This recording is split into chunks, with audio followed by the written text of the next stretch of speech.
বন্ধুরা, কখনো কি ভেবেছেন একজন বাবা নিজের সন্তানকেই হত্যা করতে পারে? নেশার ভয়াবহতা কিভাবে একটি পরিবারকে ধ্বংস করে দিতে পারে। আজ আমরা কথা বলবো এমনই এক হৃদয় বিদারক ঘটনার কথা, যা ঘটেছে বাংলাদেশের ঝালকাঠি জেলার কাঠালিয়া উপজেলাতে। এই ঘটনাটি শুধু একটি হত্যা নয়, বরং একটি পরিবারের দীর্ঘদিনের কষ্ট, হতাশা এবং সামাজিক ব্যর্থতার করুণ প্রতিফলন। চলুন পুরো ঘটনাটি বিস্তারিত জেনে নেই। ঘটনাটি ঘটে আমুয়া ইউনিয়নের সোনাউটা গ্রামে। নিহত যুবকের নাম ছিল মেহেদী হাসান মাসুম, বয়স মাত্র 25 বছর। স্থানীয়দের ভাষ্যমতে মাসুম দীর্ঘদিন ধরেই মাদকাসক্ত ছিলেন। নেশার কারণে তিনি প্রায়ই পরিবারের সঙ্গে ঝগড়ায় জড়িয়ে পড়তেন। দিন দিন তার আচরণ হয়ে উঠেছিল আরও আক্রমণাত্মক ও নিয়ন্ত্রণহীন। পরিবারের সদস্যরা বহুবার তাকে ভালো পথে ফেরানোর চেষ্টা করেছিলেন, কিন্তু প্রতিবারই ব্যর্থ হয়েছেন।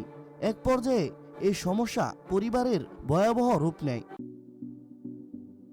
মাসুমের বাবা বারেক খান ছিলেন একজন সাধারণ মানুষ। তিনি চেয়েছিলেন তার ছেলে স্বাভাবিক জীবনে ফিরে আসুক, কিন্তু দিনের পর দিন ছেলের নেশা, ঝগড়া, অশান্তি সবকিছু মিলিয়ে তার মানসিক অবস্থার অবনতি ঘটতে থাকে। প্রতিবেশীরা জানান, মাসুম প্রায়ই বাড়িতে বিশৃঙ্খলা করতেন, কখনো টাকা চাইতেন, কখনো মারধরের চেষ্টা করতেন, কখনো ভাঙচুর করতেন। এই পরিস্থিতিতে পরিবার প্রায়ই অসহায় হয়ে পড়েছিল। একজন বাবা হিসেবে নিজের সন্তানের এমন অবস্থা দেখা ছিল তার জন্য অত্যন্ত কষ্টকর।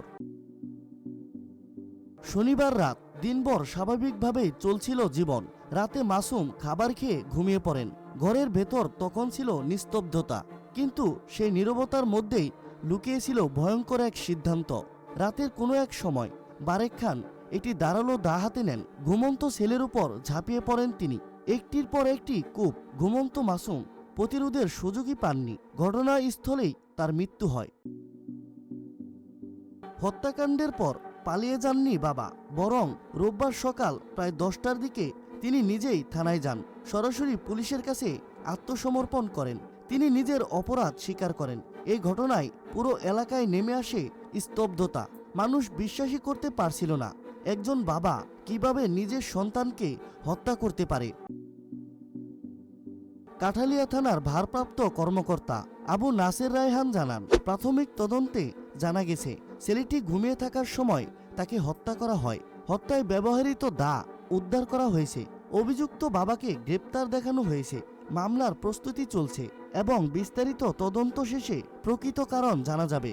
এই ঘটনার পর গ্রামে শোকের ছায়া নেমে আসে। প্রতিবেশীরা বলেন, আমরা জানতাম ছেলেটা নেশাগ্রস্ত ছিল, কিন্তু এমন পরিণতি হবে তা কল্পনাও করিনি।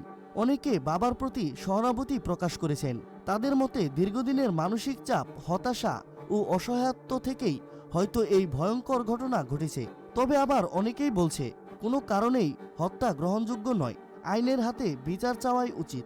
এই ঘটনা আমাদের আবারও মনে করিয়ে দেয়, মাদক শুধু একজন মানুষকে ধ্বংস করে না, ধ্বংস করে পুরো পরিবারকে, ধ্বংস করে সমাজকে।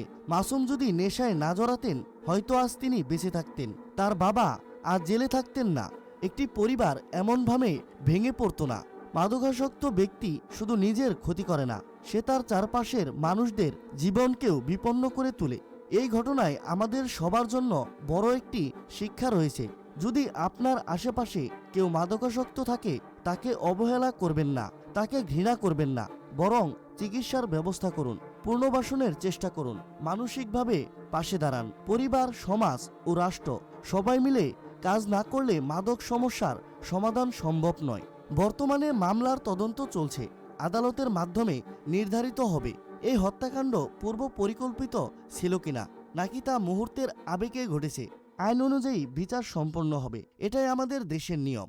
বন্ধুরা, এই ঘটনা আমাদের চোখে আঙ্গুল দিয়ে দেখিয়ে দেয় নেশা, অবহেলা আর মানসিক চাপ কিভাবে একটি পরিবারকে ধ্বংস করে দিতে পারে। একজন বাবা আজ তার সন্তানকে হারিয়েছেন, আর সেই হত্যার দায়ে নিজেও হারিয়েছেন নিজের স্বাধীনতা। এই ট্র্যাজেডি যেন আমাদের শিক্ষা দেয়, সময় থাকতে সচেতন হই, মাদককে না বলি এবং পরিবারকে আগলে রাখি। আপনার মতামত কি?